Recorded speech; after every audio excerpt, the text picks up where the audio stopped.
Hey guys, what's up? In this video, I'll show you how to add subtitles to your Instagram Reels.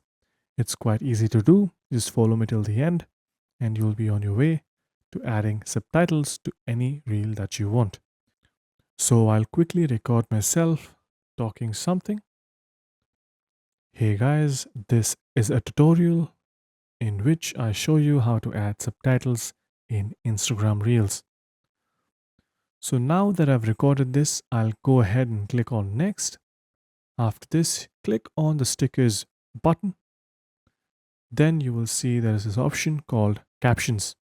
Just click on Captions and now you will see that it will transcribe the audio. And there you go. It has now added subtitles to my reels, and I can quickly change the style of subtitles that I want by clicking on the available options down here.